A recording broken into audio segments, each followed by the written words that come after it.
diferencia que tendría entre calcular un sistema como este y calcular una estructura de un edificio es el tipo de cargas. Pero el resto es muy parecido. Pero antes, en la era precomputacional, había ciertos problemas que vamos a ver algunas cosas rápidamente de cómo se los afrontaba. Uno de los problemas que tenemos cuando encaramos la solución de un tablero formado por losas y vigas es cuánto colaboran cada viga cuando tenemos una fuerza, una carga puntual, vertical, por ejemplo, como esta, que puede ser la rueda de la planadora. Por ejemplo, la rueda delantera de la planadora está fijada en esa posición y analicemos casos individuales, casos extremos, digamos. Si las vigas están aisladas, o sea, son vigas que no están conectadas una con otra, por ejemplo, como en esta figura, serían vigas T que no están conectadas, entonces cuando cargue una de las vigas, cuando la rueda de la planadora se apoya en esa viga, todo el esfuerzo se lo lleva a esa viga, las otras no se enteran. Entonces no hay lo que se llama distribución transversal de cargas, no se distribuye la carga entre las vigas vecinas. Toda la carga, todo el efecto que produce la carga, se lo lleva únicamente la viga cargada. El otro caso extremo sería que las vigas estén bien conectadas a través de una losa monolítica y también posible existencia de vigas transversales. Entonces, en ese caso, cuando la carga se ubique cerca de una de las vigas, todas las otras van a colaborar.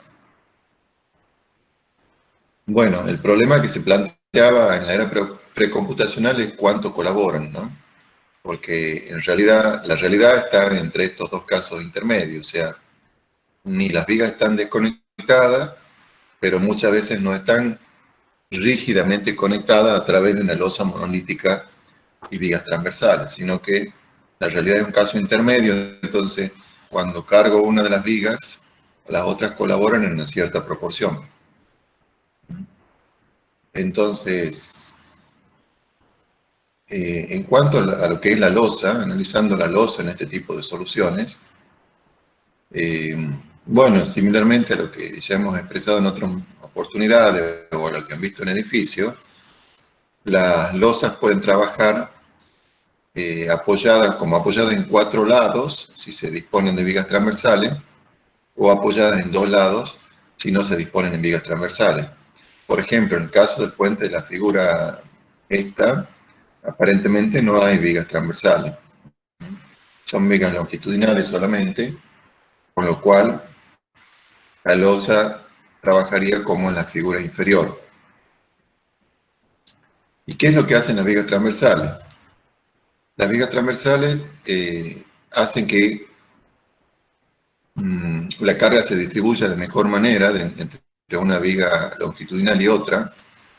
En un caso límite, cuando usamos muchas vigas transversales, confluimos hacia un emparrillado de vigas. Entonces, en ese caso, podemos decir que tenemos una menor altura constructiva respecto a el caso en que no tuviéramos vigas transversales, pero aparecen dificultades constructivas, porque prácticamente si tenemos un emparrillado de vigas, la prefabricación queda muy complicada, limitada, prácticamente es más apto para construcción in situ. Entonces, en el caso extremo de tener muchas vigas transversales, tendríamos una estructura de este tipo, que ustedes han aprendido a calcular en estabilidad 3. Una de las formas es aplicar, por ejemplo, las cargas sobre vigas transversales consideradas como si tuvieran apoyo fijo, luego obtener las reacciones y a las reacciones cambiadas de signo aplicarlas sobre las vigas longitudinales. Por ejemplo, esa sería una forma básica de resolverlo.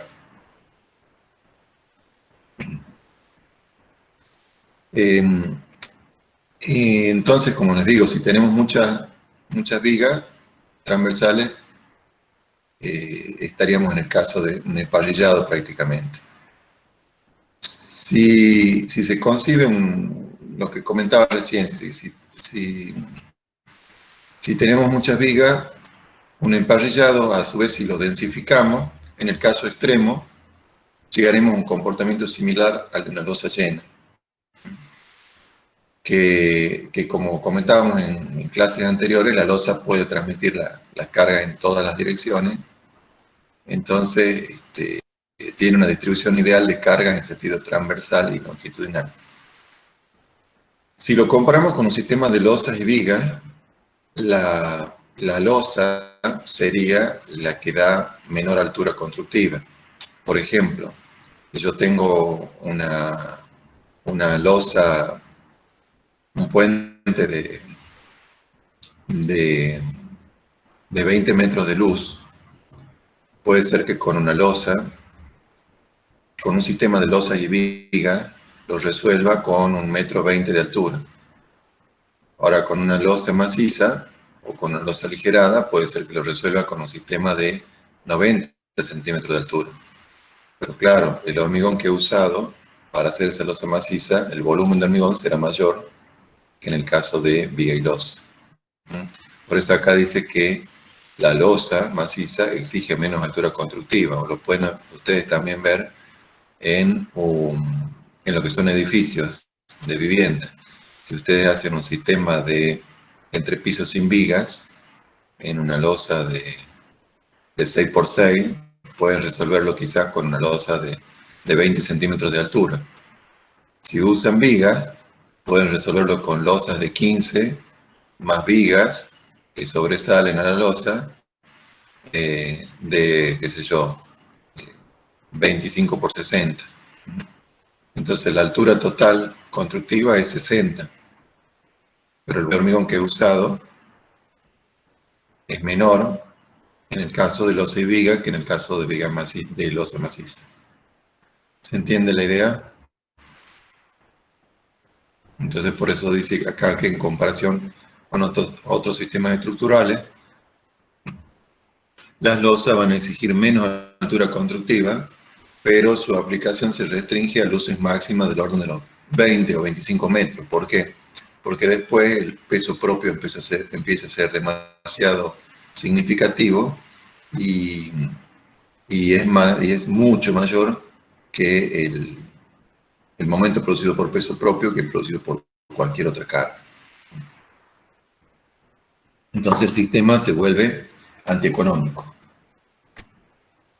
Bien, ¿qué pasa si analiza acá, si tenemos un caso de superestructura de 2 vigas longitudinales? Por ejemplo, estas soluciones se dan en los puentes de la avenida de Circunvalación de Tucumán. Por ejemplo, el puente, si ustedes van al aeropuerto, cruzan la avenida de Circunvalación, ese puente está hecho con esta solución. 2 grandes vigas conectadas por la losa del tablero. Entonces, fíjense cómo se la analiza acá en esta etapa precomputacional y después veremos cómo se la analizaría con computadora, ¿no? Entonces, la losa se comporta entre dos casos límite. Estamos analizando la losa ahora, ¿no? Este sistema de viga y losa, pero estamos analizando la losa. Entonces, la losa se va a comportar como entre dos casos límite, como si estuviera simplemente apoyada en la viga, o como, ese sería un caso límite, el otro extremo sería si estuviera perfectamente empotrada en la viga. Entonces, a su vez, la distribución de momentos va a variar según en qué parte del tramo nos encontremos. Es decir, si estamos cerca de los apoyos de las vigas, o sea, de los estribos, de las pilas, vamos a tener un mejor empotramiento que si estamos en la zona del centro del tramo. Entonces podemos expresar que a lo largo del tramo, el momento está dado por el momento real, MXG, es un coeficiente alfa por el momento de empotramiento perfecto. M raya XG. Alfa es un coeficiente de empotramiento variable a lo largo de la luz y mínimo en el centro del tramo. O sea, como les decía, en las proximidades de los apoyos, ya lo vamos a ver después con la ayuda de un programa, se logra un mejor empotramiento que en la zona de tramo. Entonces, si lo analizamos a esto por medio de estos gráficos simplificados de momento, si tuviéramos en el primer caso, en el caso superior, una situación de losa simplemente apoyada en las vigas, y analizamos la parte central entre dos ejes de viga, acá están los ejes de viga, entonces, por ejemplo, una losa con dos cargas puntuales en los tercios nos daría este trapecio de carga, de diagrama de momento, y a su vez, si consideramos los voladizos con cargas permanentes o de peso propio o cualquier carga distribuida, o carga de vereda, carga de uso en vereda, nos darían estas distribuciones parabólicas típicas de voladizo. Entonces, este momento isostático lo llamamos MXM en el tramo y MK en el voladizo. Ahora, si pasamos a una situación de empotramiento perfecto, que es la otra situación extrema, o sea, suponiendo que las vigas van perfectamente a la losa, tendríamos en forma simplificada un diagrama de momento de este tipo para el tramo, y en los apoyos seguiríamos teniendo el mismo MK, pero en el tramo vemos que aparece, en la zona del tramo aparece un momento menor en el tramo, no es lógico, M raya XM, es menor que MXM, y un momento negativo, M raya XG. Bueno, la situación real va a estar en una situación intermedia entre estas dos, y es la que se representa en la figura inferior. Bueno, como dice el texto, los momentos para los casos de apoyo simple y empotramiento perfecto deben determinarse previamente para las cargas vehiculares de cada reglamento. O sea, suponemos que esto es una carga vehicular, por ejemplo, dos rodillos, ubicados en la zona del tercio. Los momentos en la parte volada de la losa no dependen del comportamiento del tramo interno, por eso el isostático en el primer gráfico del volado y el hiperestático, el segundo gráfico, son iguales. Entonces, los momentos de la losa a la izquierda y a la derecha en la situación real, que es el tercer gráfico, son diferentes. Tenemos este salto de momento. Y no resultan iguales, el dimensionado de la losa se debe llevar a cabo en correspondencia con ello. ¿Quién absorbe ese salto de momento flector? Pregunto. A ver quién contesta. Yo tengo un momento flector a la derecha, en la zona del apoyo, y un momento flector a la izquierda, diferentes. En un salto de momento flector. ¿Quién absorbe ese salto de momento flector? ¿Quién responde? La torsión de la viga. Sí, correcto. Así es. Bien, pasemos ahí. Entonces, con este tipo de planteo se puede resolver cuánto vale el coeficiente alfa que en esta expresión simple dice que el momento MXM sería el momento en el gráfico real, va a ser el momento para el sistema hiperestático, M raya XM, más 1 menos alfa por el delta de MXM, que es la diferencia, el delta es la diferencia entre este gráfico isostático y este gráfico hiperestático. En el tercer gráfico, cuando lo tenemos superpuesto, tendríamos acá en línea de trazo al isostático, y tendríamos acá en el otro trazo más pequeño al hiperestático. Entonces a la diferencia de los dos se le llama delta de MXM, ¿sí? Y el real es el intermedio entre los dos gráficos, que se expresa matemáticamente de esta forma. Bueno, entonces ese alfa es el cociente entre los dos momentos, el empotramiento real y el empotramiento perfecto, en base a lo que mostramos aquí cuando hemos definido alfa.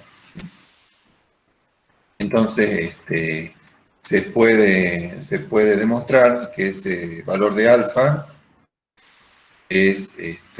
depende de un coeficiente que depende de la ubicación de la sección en estudio, de la luz de la viga o distancia entre ejes de vigas transversales al cuadrado.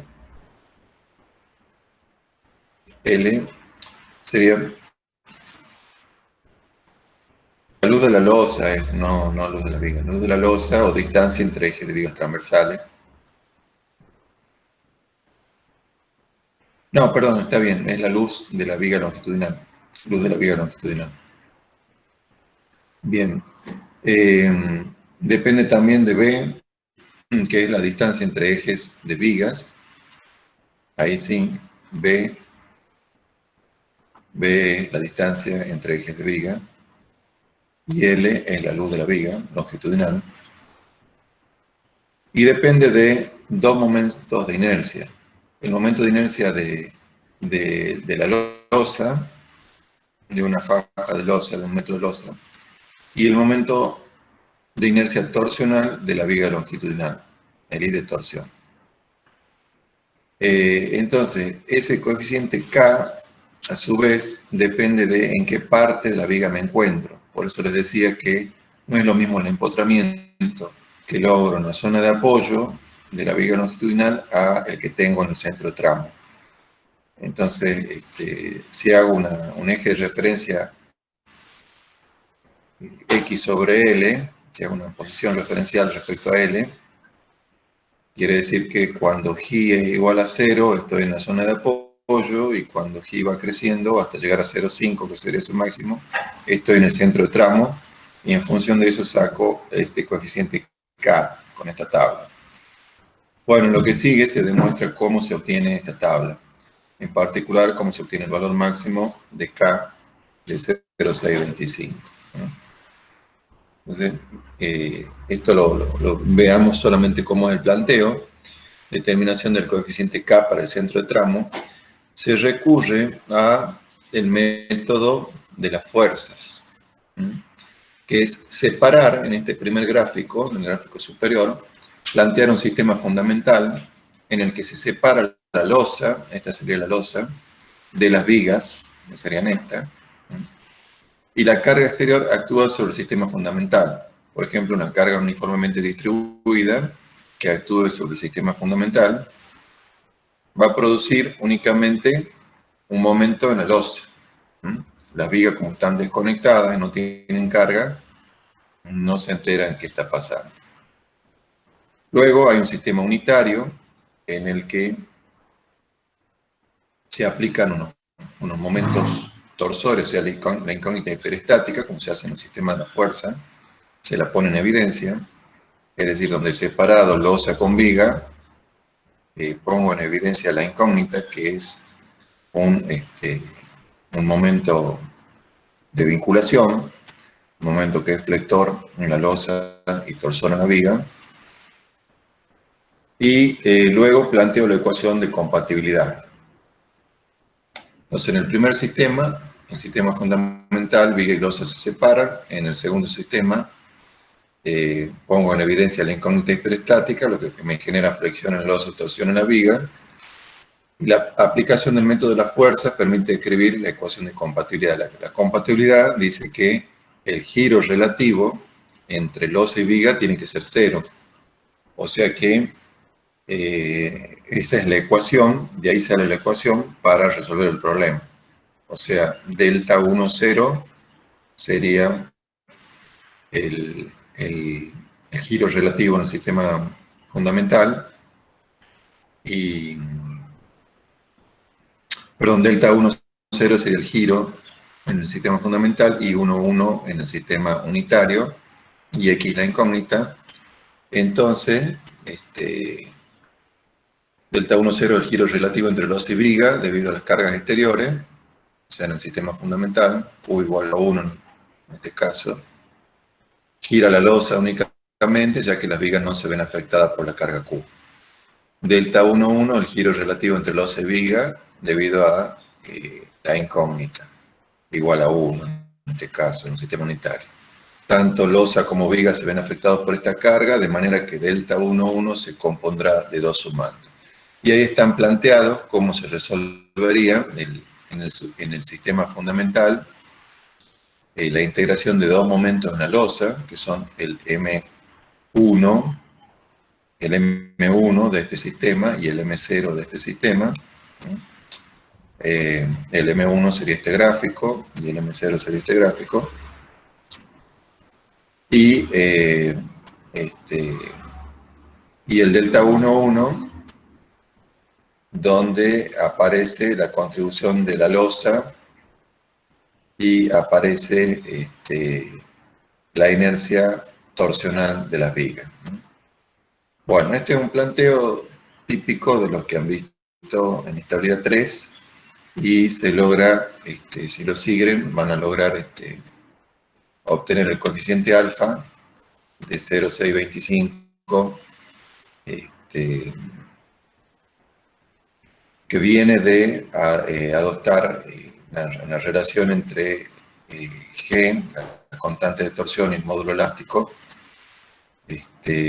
igual a 0,4. Entonces, si lo siguen al planteo, logran demostrar este valor, 0,625 del coeficiente alfa. Bueno, eso como comentario, como para que tengan una idea de cómo se resuelven este tipo de problemas. Y también avanzando en lo que es la distribución transversal de cargas, que es cómo colabora una viga con otra en este tipo de soluciones. También se usan métodos aproximados. Este problema de la distribución transversal estaba muy discutido, muy usado en los años 80, 90. Bueno, acá dice un problema de constante actualidad, ahora ya ha caído un poco en desuso. Y vamos a ver algunos métodos que todavía puede ser que se sigan usando o los encuentren ustedes en memorias de cálculo, que son métodos aproximados para resolver el problema. El problema es, como estaba al principio, cuando tengo una viga cargada, cuánto colaboran las demás. Entonces, para ello, en algunos de estos métodos se usan un coeficiente de distribución transversal, que se define como coeficiente de distribución o de repartición, un coeficiente RIJ, tal que es la parte proporcional de la carga P, que toma la viga J, cuando dicha carga actúa en la viga I. ¿Sí? O sea, yo tengo una viga I que está cargada, una carga P, entonces quiero saber la viga J qué parte de esa carga recibe, entonces lo expreso como P sub J igual a P por un coeficiente RIJ, de tal forma que la suma de las RIJ sea igual a 1.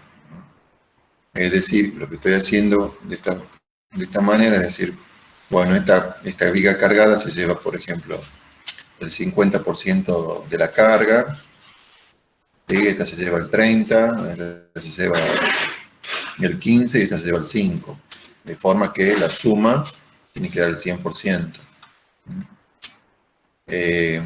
Si tuviera un caso particular en que la carga P se reparta por igual entre todas las vigas,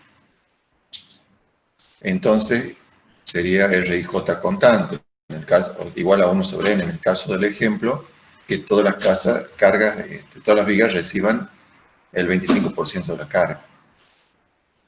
Ya veremos cuándo podríamos hacer esa suposición.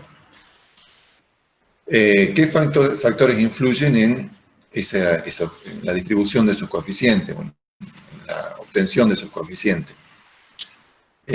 Influye la conexión, el grado de conexión entre las vigas longitudinales. La rigidez de los elementos longitudinales y transversales de un puente es un parámetro decisivo en la distribución transversal de carga. Si yo tengo una conexión, por ejemplo, a través de la losa, que es casi nula, o sea, el momento de inercia de la losa o de las vigas que conectan a las vigas principales, o sea, las vigas secundarias. Si ese momento de inercia tiende a cero, cuando yo cargue la viga, solamente va a actuar, va a recibir esa influencia, o sea que las otras vigas no van a recibir carga, que es el caso que planteaba al principio de la clase, como si la viga estuviera aislada. Otro caso que se podría producir es que esa inercia de la losa, la inercia flexión de la losa, o de las vigas transversales tiende a infinito.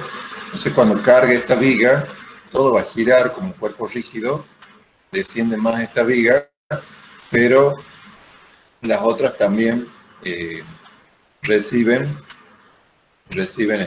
solicitaciones, ya que todo gira como un cuerpo rígido. Pero si además la inercia torsional de esa viga, o de las vigas, de esa losa de conexión, o de las vigas transversales, tiende a infinito, entonces cuando yo cargue, todo esto baja como un cuerpo rígido. Para entender esto hay que pensar en el emparrillado, hay que tener presente cómo se comporta el emparrillado, cómo cuando la viga se flexa y se produce un momento flector en la viga, ese momento flector en la viga se traduce como torsión en la viga transversal. Entonces, si analizan eso y plantean un emparrillado con vigas transversales de rigidez flexional infinita y torsional infinita, van a llegar a esta situación, que cuando cargue excéntricamente, todo se comporta como un cuerpo rígido. Ingeniero, para ¿Sí? ese caso, la rigidez de las vigas longitudinales y las transversales tienen que ser infinito. Sí, para el último caso sí. Pensemos que esto pasaría, por ejemplo, en un emparrillado, como les decía, con las vigas transversales, las vigas transversales de rigidez flexional y rigidez torsional infinita. Ya cuando veamos el ejemplo computacional creo que lo van a entender mejor. En el primer caso, en el caso que la conexión es pobre, tirando a nula entre los elementos longitudinales, el R sub I es igual a 1, o sea, toda la carga que actúa en la viga I la recibe la viga I. Y cuando I es distinto de J, RIJ es igual a 0, o sea, todas las otras cargas, si hacemos el planteo todos los otros coeficientes, RIJ cuando I es distinto de J son nulos. Toda la fuerza P actúa prácticamente en la viga cargada y nada en el resto. ¿Sí? En el otro caso extremo, que es este último, el caso C, todas las vigas colaboran de la misma forma, o sea que si tengo una carga en una de las vigas cualquiera, excéntrica, todas las vigas colaboran de la misma forma y el coeficiente de distribución es 1 sobre n, 1 sobre el número de vigas, que es lo que comentamos acá al final. Y en el caso intermedio, la carga se distribuye entre todas las vigas cuando tenemos esta rigidez flexional de la conexión tendiendo a infinito, y es el caso de uno de los métodos aproximados, que es el método de Courbeau, que ya vamos a comentar ahora. El caso C, que es el que la rigidez de la conexión, tanto a flexión como a torsión, tiende a infinito, y podemos asumir que todas las vigas colaboran de la misma forma, es el que presenta menos complicaciones en el cálculo, ya que para cualquier posición de la carga, dicha carga se reparte por igual entre todas las vigas, siendo suficiente dimensionar una sola de esas vigas. Eso lo permiten hacer los reglamentos. Por ejemplo, el reglamento vigente de la PNB permite hacerlo para no más de 2 fajas de circulación y con vinculación apropiada entre vigas longitudinales. Eso dice el reglamento. Es decir, piensen que a todo este sistema de varias vigas longitudinales lo podemos resolver como si fuera una única viga longitudinal. Por ejemplo, tenemos un sistema planteado como este, con 2 fajas de circulación o 3 fajas de circulación. Entonces, bueno, hasta 2 fajas de circulación, nos dice el reglamento, nos permite. Tenemos que colocar 2 aplanadoras en la parte que nos interese. Por ejemplo, si estamos buscando el momento flector máximo de tramo, colocar las aplanadoras con los rodillos traseros aproximadamente en el centro de tramo, colocar el resto con multitud compacta o carga distribuida de calzada, cargar las veredas, considerar todas las cargas permanentes y peso propio, y colocar todo eso en una única viga, ¿no? Podríamos hacer eso van a ver en el práctico. Y obtener un momento flector único para esa viga, y luego dividir ese momento flector en el número de vigas, en este caso en 4. ¿Cuándo podemos hacer eso? Nos dice el reglamento, cuando solo tenemos 2 fajas de circulación y una vinculación apropiada entre vigas longitudinales, ya sea a través de la losa o de las vigas transversales. El caso general de una sección cualquiera se deforma transversalmente respecto a su posición primitiva y se encuentra en una posición intermedia entre estos casos y es más complicado. Por ello actualmente se lo resuelve con métodos computacionales. Los A y C, los casos extremos, no generan ninguna dificultad en el análisis y se trata a continuación el caso B.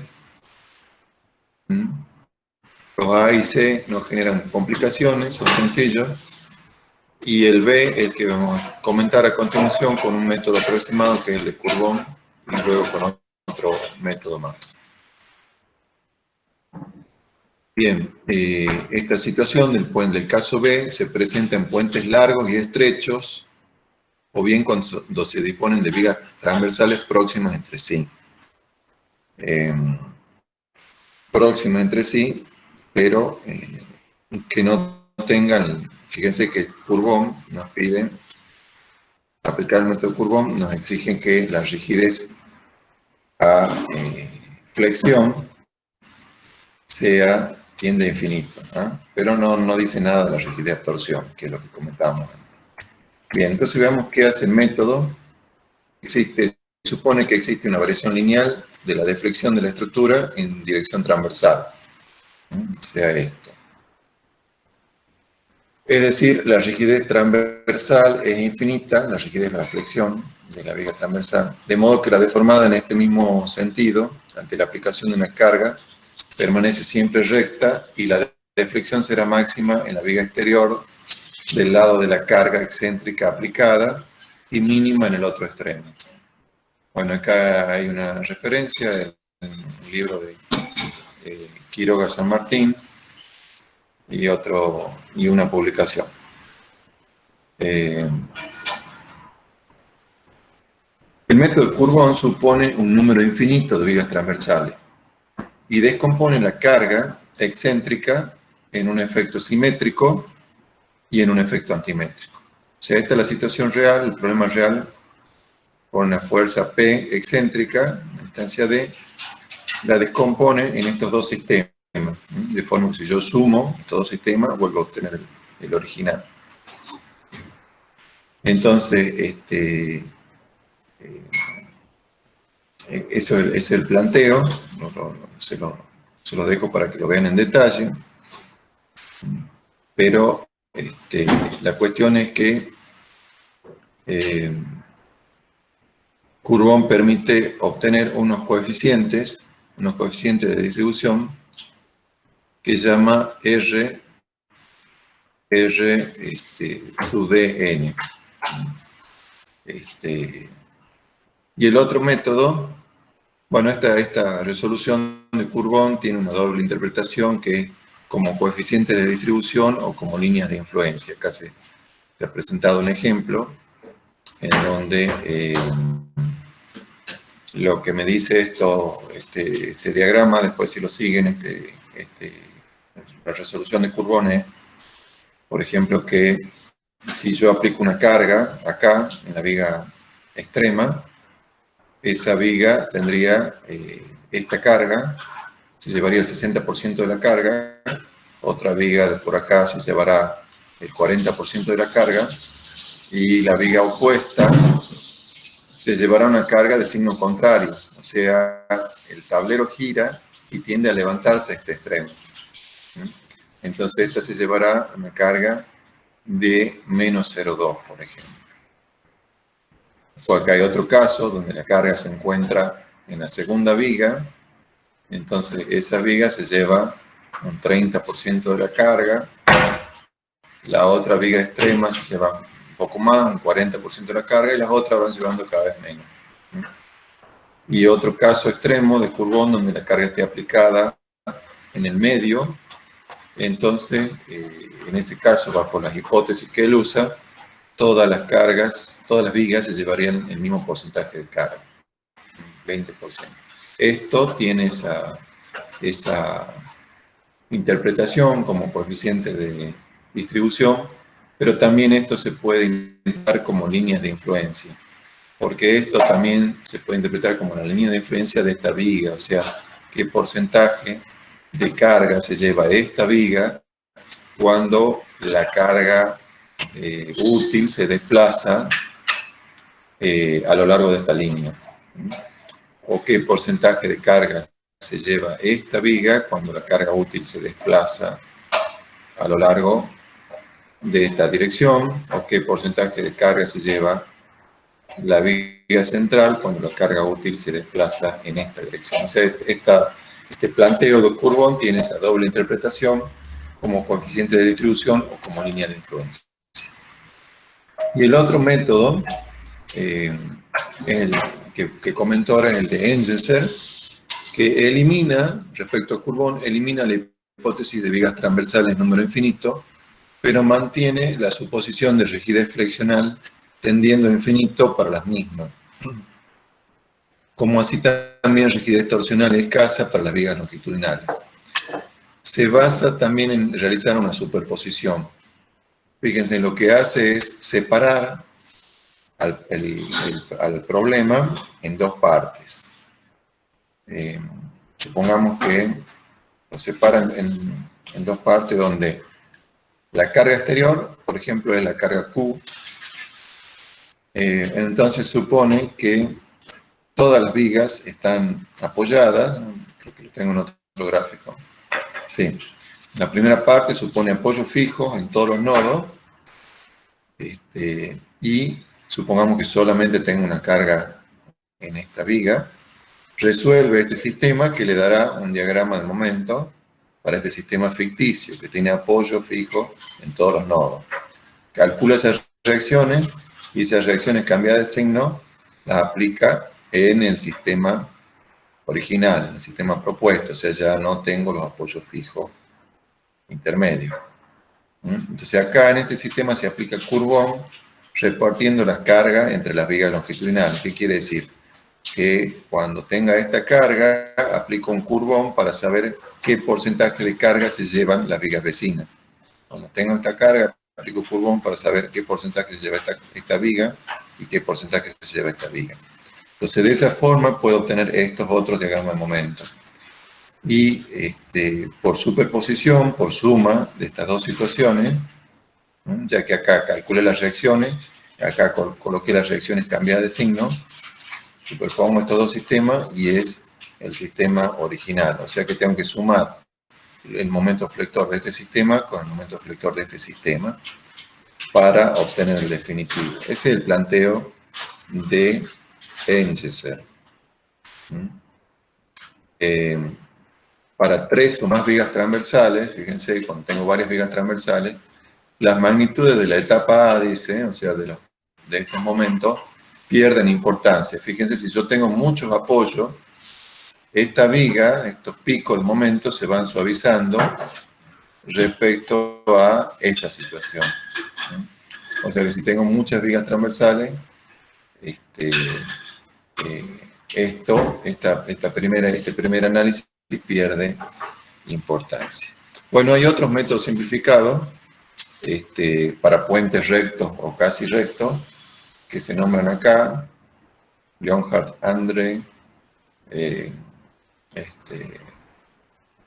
Henry, Jäger, bueno, etc. Y métodos más rigurosos, como la placa ortotrópica, elementos finitos, analogía del mallado, diferencia finita, franja finita, semicontinuo. Bueno, algunas cosas de esto ustedes ya lo han visto, otras puede que la vean, otras no la van a ver, pero bueno. Información adicional sobre este tema lo pueden ver en esta publicación, que es una publicación mexicana. Les pongo porque está en castellano para evitar problemas. Ya se las muestro luego en todo caso. Contamos el tiempo. Bueno, vamos bien. Entonces, eso era como un método aproximado. Y en lo que sigue, volvemos al planteo de distribución transversal, cuando ya se quiere hacer una solución más exacta, no un método aproximado, se debe considerar que las solicitaciones de las vigas principales, digamos algunas ideas generales, las solicitaciones de las vigas principales longitudinales generan con la losa de la calzada vigas placa, las solicitaciones de las vigas transversales generan también con la losa vigas placa.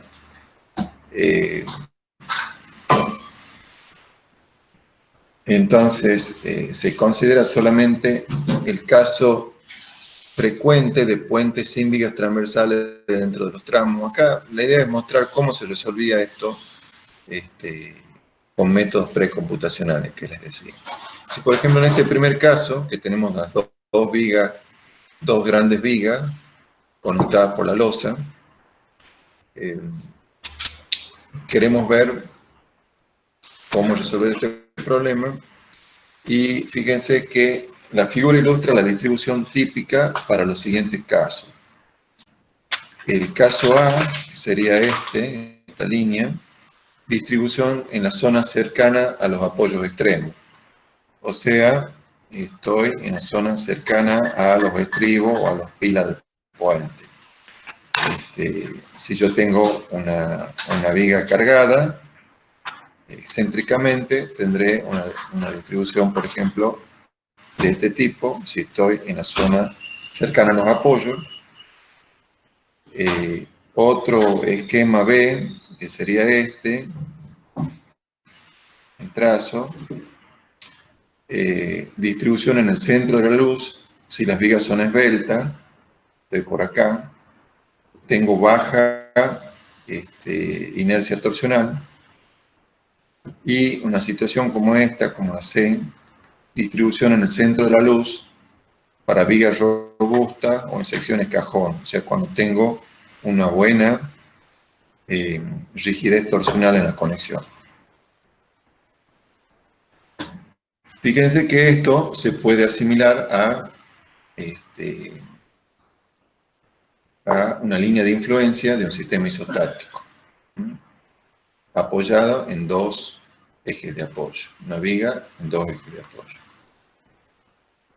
En cambio, si tengo 3 vigas longitudinales, tendría distribuciones de este tipo, también en función de si estoy en la zona cercana a los apoyos, sería la distribución A, que es esta, en línea continua.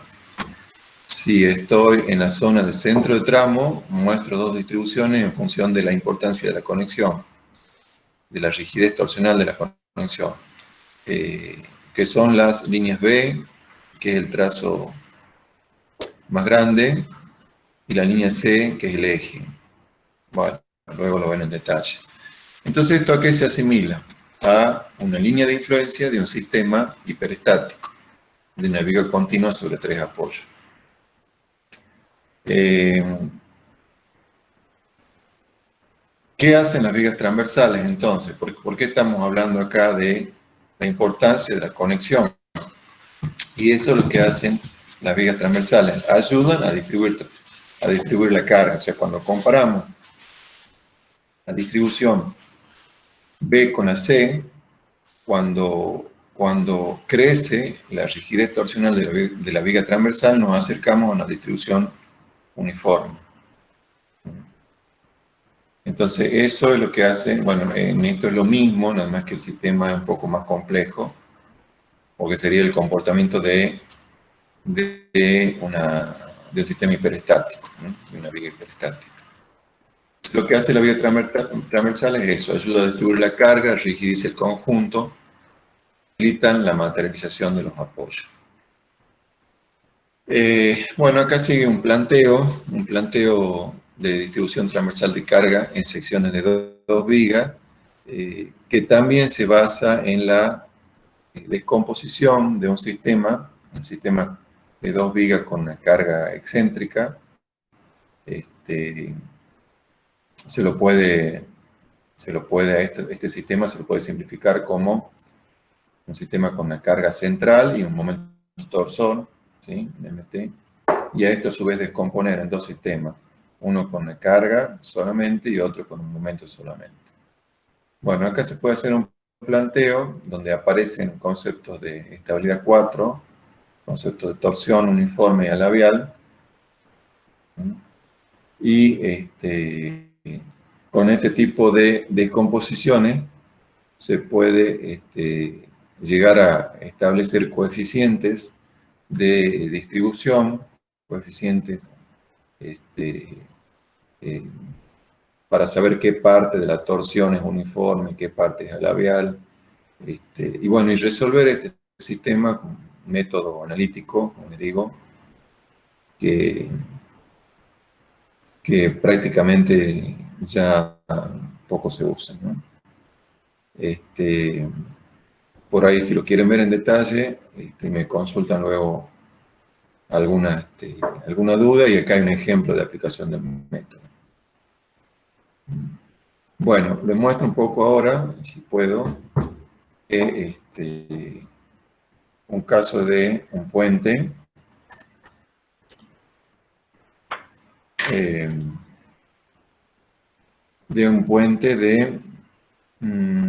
ubicado, 2 puentes de San Javier que vamos a ver el conjunto.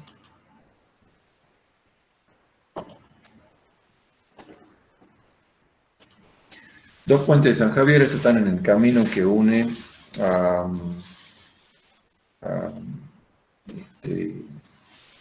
la ruta que va a Raco con San Javier. A ver si tengo por acá.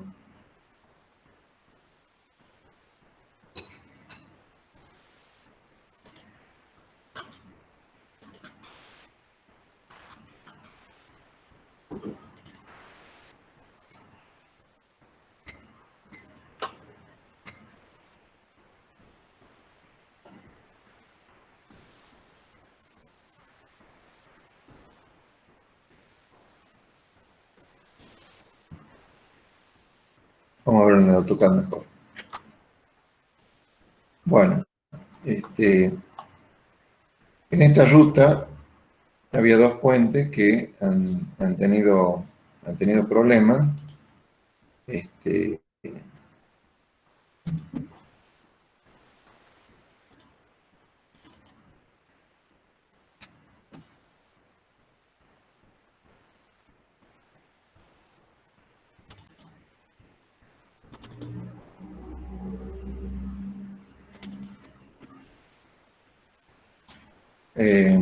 Esta es la foto de uno de los puentes que en las crecientes del 2015, que ya hemos comentado en otro momento, ese era uno de los puentes.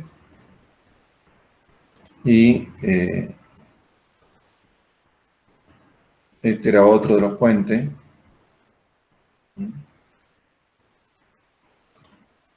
Entonces esos puentes han tenido problemas, han colapsado, y se hizo un proyecto nuevo para reconstruirlos, ¿no? Para hacerlo de nuevo prácticamente. Bueno, luego van a ver con la ingeniera Daciano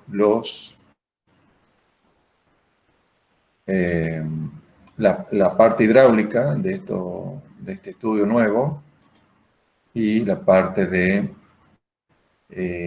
control de material granular, control de la erosión.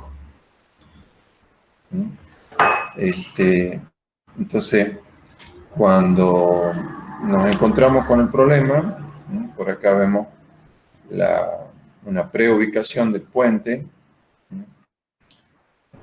vemos una planialtimetría de la zona. Bueno, acá algunas capas no están prendidas. Vemos acá la solución planteada, que es una solución con 4 vigas. El mouse no anda muy bien.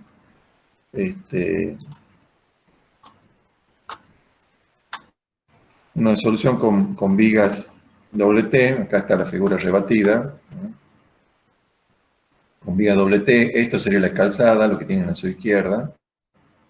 El tablero, perdón. El tablero se construye a través de una esprelosa. Ya vamos a ver en qué consiste el sistema, pero básicamente una losa prefabricada de 5 centímetros de espesor más o menos, de la que sale una armadura en celosía, se hace en fábrica, se transporta a obra, se le coloca simplemente apoyado entre las vigas, y eso sirve de encofrado y sirve parcialmente también de estructura, ya que luego en obra se agrega otras armaduras y se elabora la capa superior de hormigón para formar el conjunto. Bueno, este puente está formado por estas 5 vigas apoyadas por medio de una conexión apoyada en estos pilotes que se muestran acá a la derecha. Si lo vemos en planta,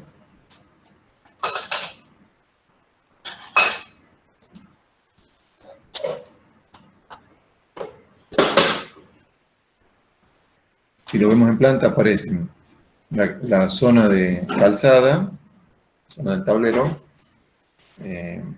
una losa de aproximación, que es la conexión entre el puente y el camino.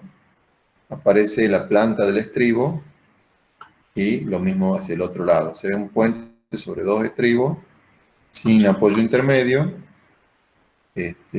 Bueno, están marcadas algunas dimensiones. La luz del puente está marcada acá, son 30 metros. Las vigas, que acá las vemos lateralmente, están unidas con una viga transversal.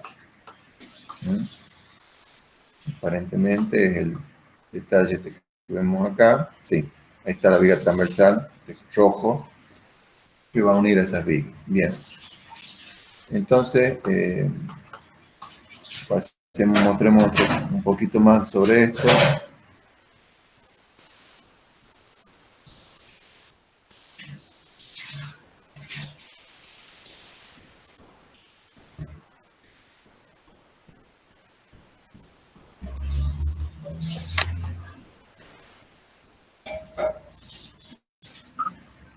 Ahí está. Bueno, acá estamos viendo el tablero, la sección del tablero. Como les decía, acá tengo la prelosa, que es esta parte inferior, que tiene su propia armadura, y a eso se le adicionan otras armaduras en obra, y se coloca el resto del hormigón in situ para formar el tablero. Esto es un corte a la altura de la viga transversal que va vinculando en la zona central y en la zona extrema a las vigas longitudinales. En planta,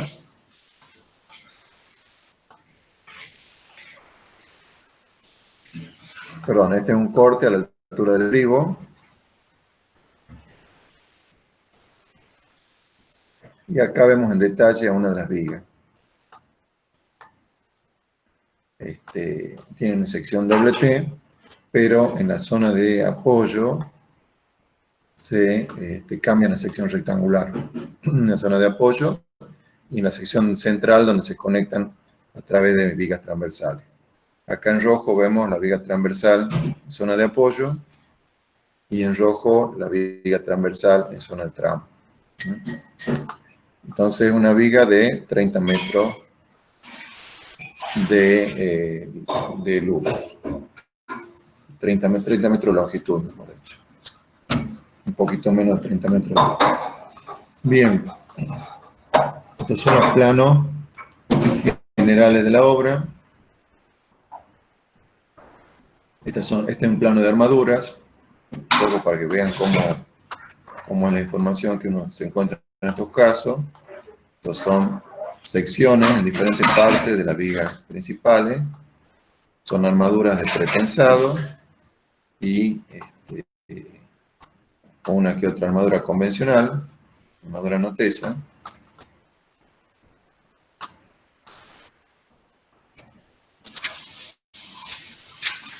Bueno.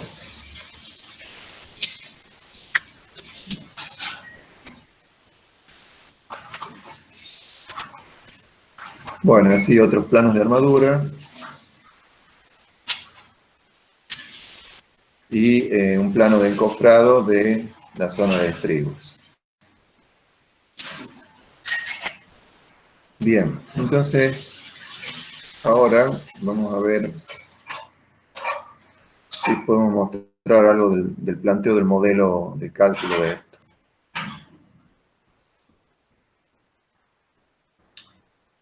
Como tengo vencido el programa, no he tenido tiempo de actualizarlo, vamos a ver si lo hago funcionar cambiando la fecha. O la otra es que lo muestre en esta otra computadora. Vamos a ver si lo puedo presentar desde la otra computadora.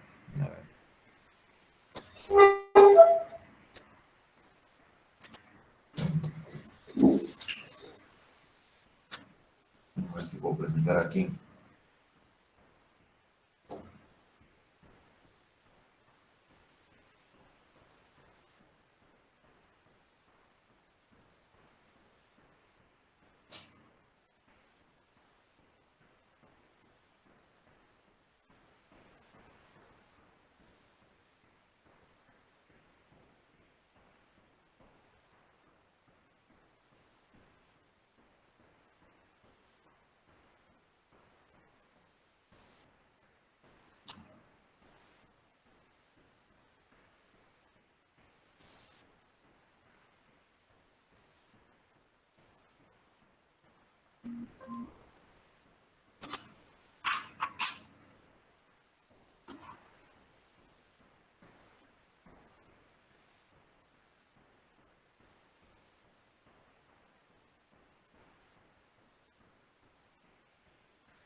Bueno, ahí he abierto el programa SAP.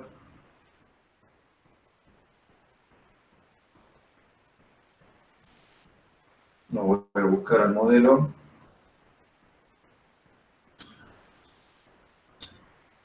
Creo que es este. Sí. Bueno, acá ustedes ven era un puente de 4 vigas. Vamos a ver, vamos a anular la losa. Bueno, son las cuatro vigas estas que muestro aquí. No sé si lo alcanzan a ver. vamos a presentarlo de otra forma, con sección maciza. Bueno, esta última viga que aparece acá, esta última viga no le den importancia. Esto es analizar todo el puente como si fuera una sola viga. Fíjense que cuando yo muestro la losa, esta es una representación muy simplificada, donde la losa y la viga están en un mismo plano.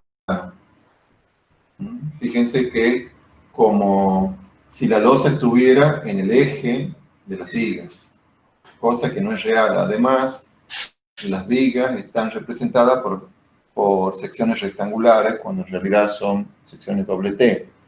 Bueno, es una simplificación de la situación real. ¿Sí? Esta última viga,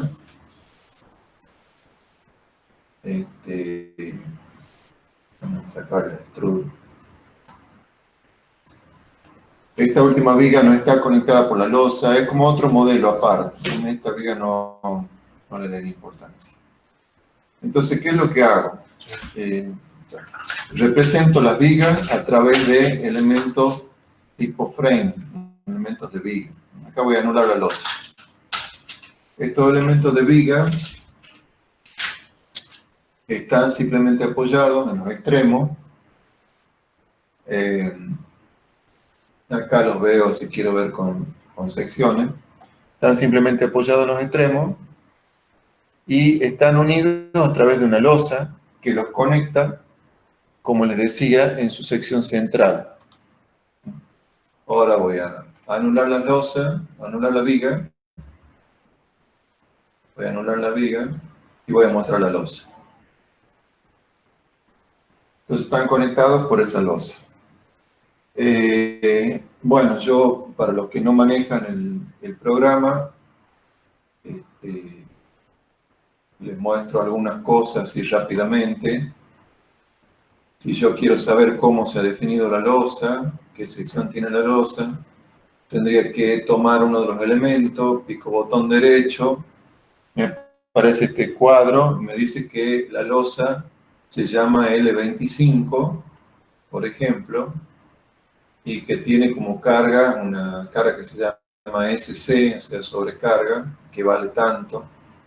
Si quiero ver qué espesor tiene esa losa, tengo que ir a definir propiedad de la sección, área, y buscarla la losa, que es esta L25, mostrar, y acá me dice que tiene un espesor de membrana de 23 y un espesor de flexión de 23 centímetros. Yo estoy trabajando en centímetros.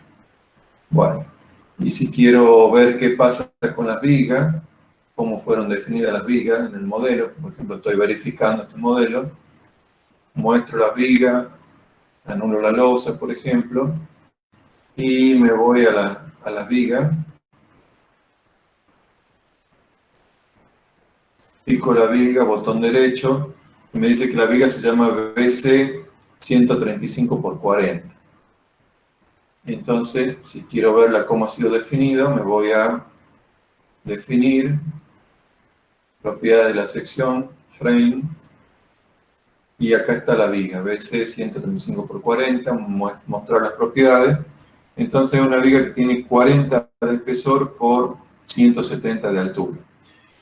Estas no son las dimensiones geométricas reales, pero es la dimensión de una viga rectangular que tiene una inercia equivalente a la viga T del problema. Son algunas simplificaciones que uno va haciendo según qué precisa tener en el cálculo. Como les digo, este es un cálculo simplificado donde uno asume algunas simplificaciones. Por ejemplo, que la losa se conecta uniendo las vigas por su parte central, lo cual es una simplificación porque en la situación real voy a tener más momento de inercia al estar en la conexión en la parte superior, el sistema, la sección en general va a tener más momento de inercia, por ejemplo. Bueno, entonces veamos un poco las cargas, cómo se han aplicado. Entonces, de nuevo ahora voy a mostrar la losa y las vigas también. Y ahí en este sistema voy a ponerlo en planta mejor, girar un poquito.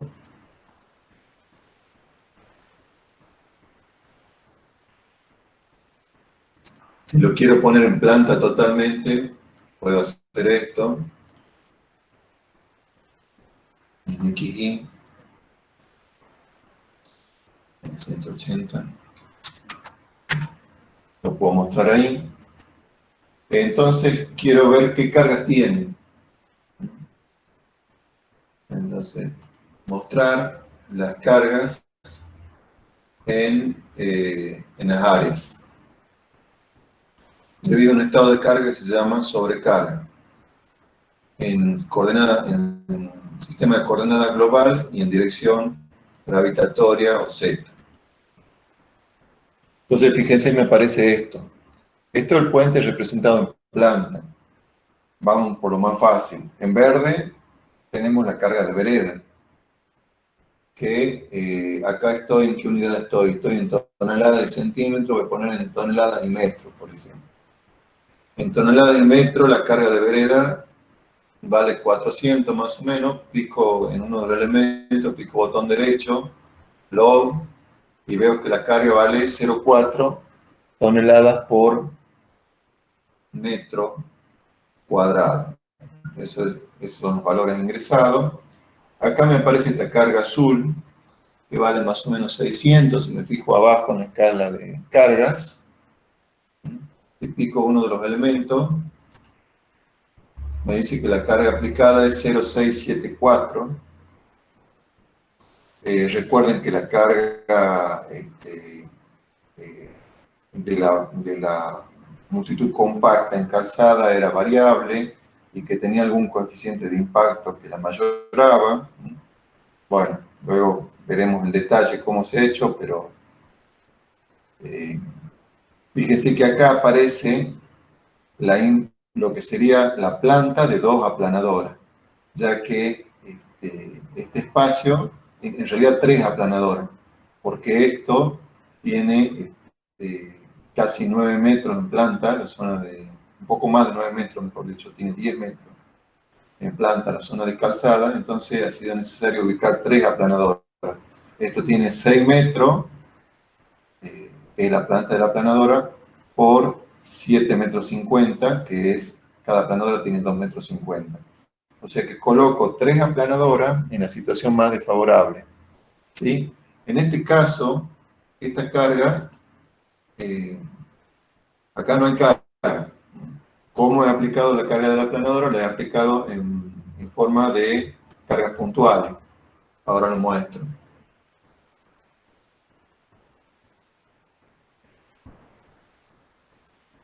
Vamos a ponerlo en 3D de nuevo. En 3D, entonces, mostrar las cargas asignadas en los nudos como sobrecarga rodillo, esta creo que es. Entonces ahí me aparece, esta de nuevo, esta no la miren, ahí me aparecen 3 cargas por un lado y 6 cargas por otro. O sea que estos son los 3 rodillos delanteros. Fíjense que acá, bueno, no lo pueden ver, pero acá dice, créanme que dice 15,6. Y acá dice cada una de estas, si lo puedo agrandar, pero dimensiones, vamos a poner 9.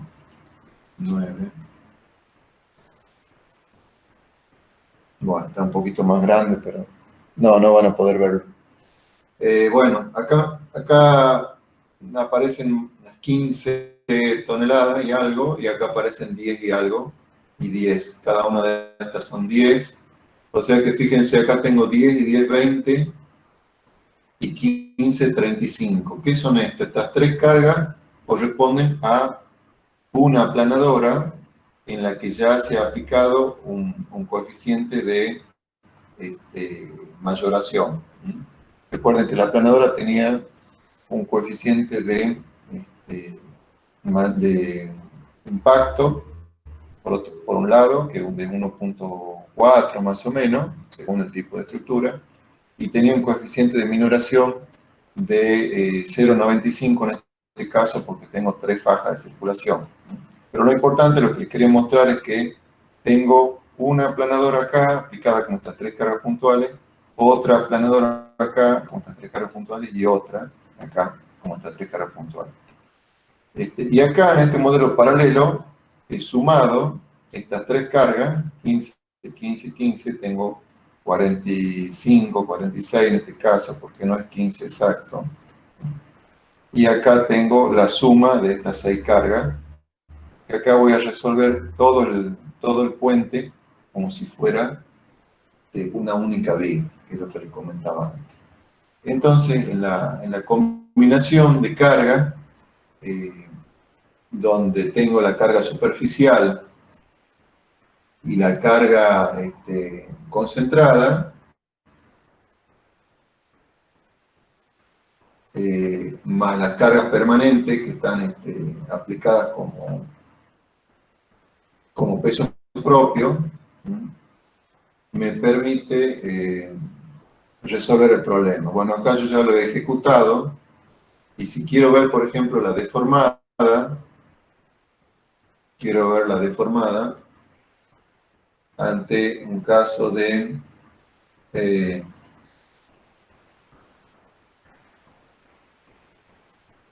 G más S más P, o sea, cuando actúa el peso, la carga permanente, el que peso propio, carga permanente y carga de rodillo, o este caso, por ejemplo, sobrecarga más el rodillo, el efecto de la carga. Entonces ahí puedo ver la deformada. Si quiero lo puedo agrandar a esto. Entonces puedo ver que la deformada, tanto del modelo principal como de este modelo secundario, sean congruentes, que no tenga, que donde tengo apoyo realmente tenga, en este caso, una deformada nula. Acá la voy a agrandar un poco más todavía. Que donde tengo el tramo tenga la deformada máxima. Podría ver los valores de desplazamiento en X, Y, Z, en las 3 rotaciones. Pero, bueno, podría hacerla vibrar a la estructura si quisiera. Después van a ver en dinámica que podría estudiar los modos fundamentales de esta estructura, o sea, cómo son las formas de vibración de la estructura. Acá no están resueltos, creo, no. Pero sí puedo ver cómo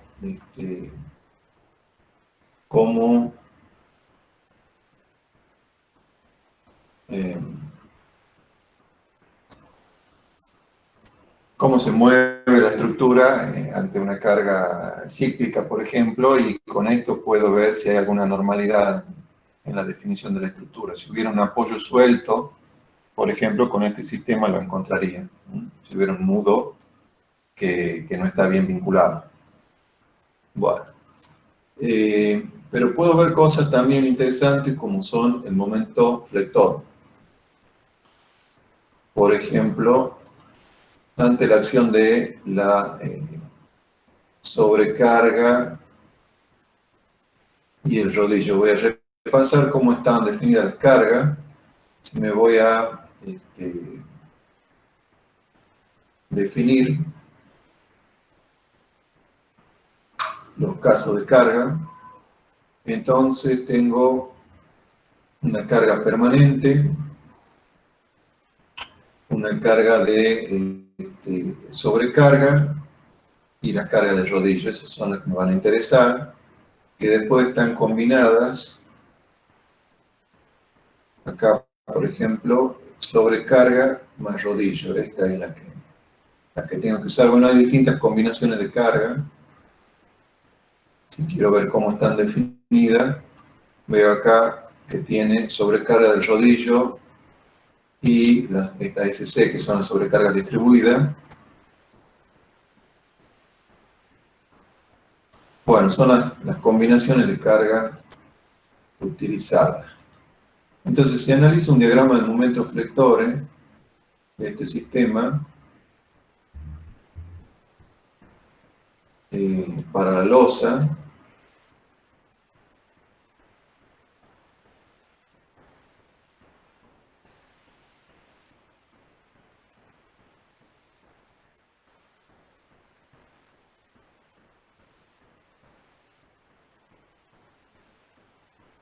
me encontraría con este gráfico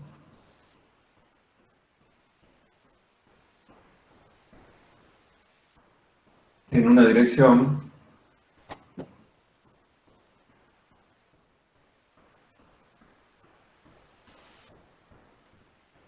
y me encontraría con este gráfico en otra dirección. Voy a cambiar un poquito la escala.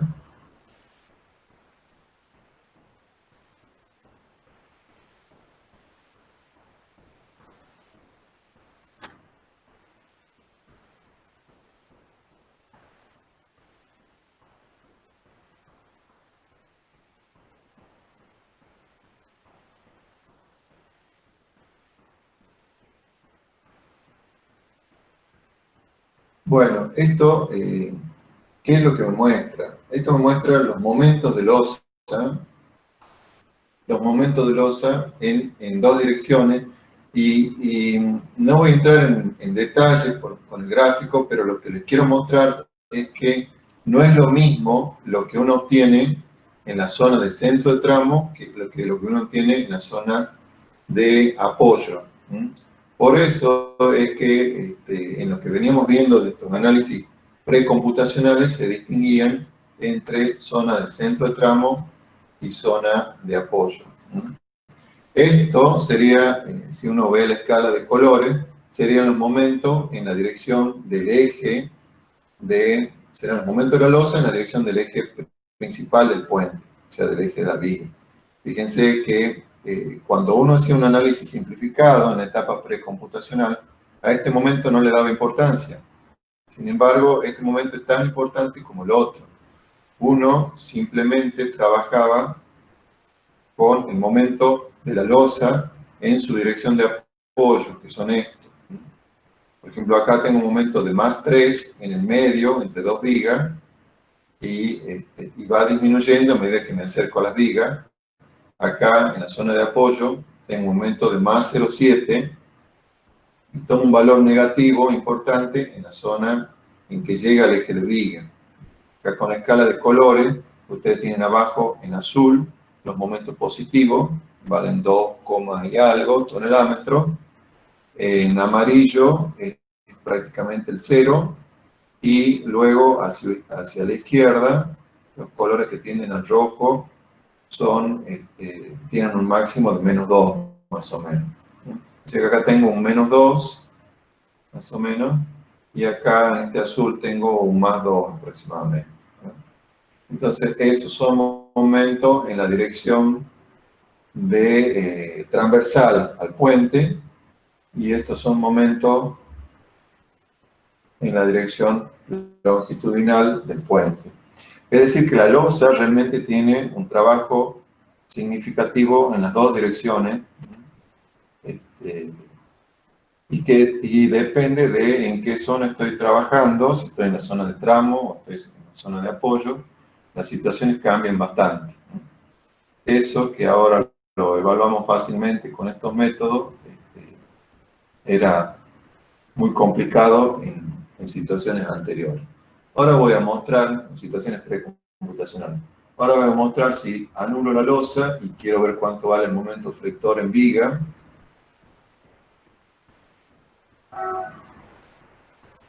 Frame.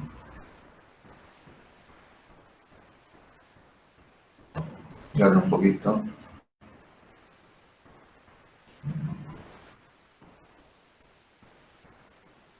Entonces obtendría diagramas de este tipo. Bueno, si acá no sé bien con qué estado de carga estoy, pero a ver, si pido solamente el del rodillo, bueno, habría que ver bien con cuál situación estoy. Pero bueno, a grandes rasgos, sí, acá estoy con las cargas puntuales de los rodillos, ¿no? Tanto para el modelo general como para este modelo simplificado de única viga, ¿no? Si quiero ver las cargas, los momentos flectores ante carga de peso propio, por ejemplo, sería esto.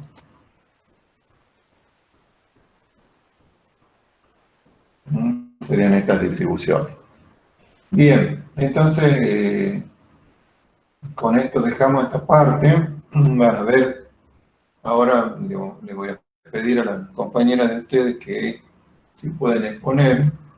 Entonces hemos visto dos formas de trabajo al principio de la clase con métodos precomputacionales y ahora en esta parte